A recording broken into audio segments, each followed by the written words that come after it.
Comme je dis, je suis Nabarouina. On pourrait créer des avatars, ça veut dire des êtres qui seraient des conceptions informatisées avec la lumière, où les personnes pourraient avoir des relations avec des êtres qui voient.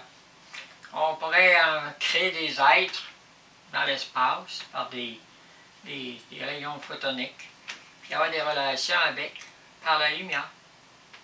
Puis les vraies relations dans le cerveau, comme les vrais orgasmes, avec une personne qui n'existe pas, mais on a des vrais orgasmes comme une personne humaine, exactement pareil, conçus artificiellement. On pourrait aussi, dans les relations, créer la conception soit dans un être ou dans l'autre. Envoyer la lumière conçue dans un être ou dans l'autre. Créer des organes à l'intérieur pour être capable de recevoir la conception. L'homme pourrait avoir un organe de réception différent de la femme, puis recevoir la conception de lumière qui se fait à l'extérieur, puis qui est absorbée par l'homme à l'intérieur.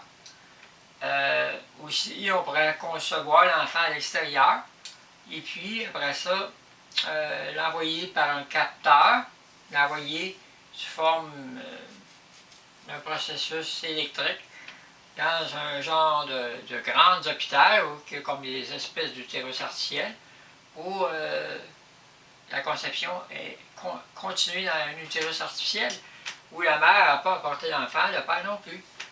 Puis de traiter toute l'information génétique pour qu'il y ait des carences, de toutes sortes de trucs.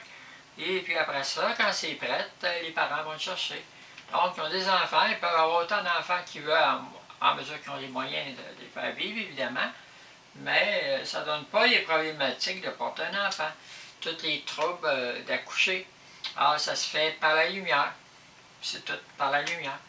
Alors, ça a l'air pour vous autres, là, quelque chose qui ne se fait pas. Oui, les extraterrestres, ça fait longtemps qu'ils font ça. Concevoir par la lumière des êtres, puis travailler les gènes, puis concevoir des organes chez les humains, concevoir des organes sexuels en fonction d'une idéologie humaine internationale. Qu'est-ce que serait un sexe d'homme internationalement ou dans un pays donné? Comment on définit le sexe d'un homme, le sexe d'une femme? Puis on le conçoit, on crée génétiquement avec de la lumière, puis avec des particules, on modifie ce qu'est un sexe, le fonctionnement, tout ça, on peut faire ça. Alors, c'est sûr que c'est un avancement à la science, mais ça fait une révolution sexuelle, parce que là, ça veut dire que on peut avoir des relations avec des êtres qui n'existent pas, on peut faire des copies de soi, puis tu veux avoir un chum, mais tu ne veux pas baiser avec parce que tu ne connais pas, ben tu fais un avatar de toi, puis il baise avec toi, puis s'il t'aime, ben là, après ça, tu vas avoir dans la vraie vérité. Ça peut être des compagnies qui vendent du plaisir au lieu de la pornographie. Ah, là, il y a des vraies relations avec des avatars.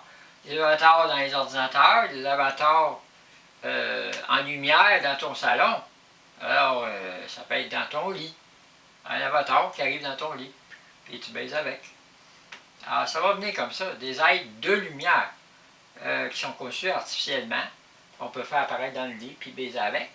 Ou juste une lumière, puis il y a un contact avec la lumière, puis il y a tout le processus normal d'une relation sexuelle.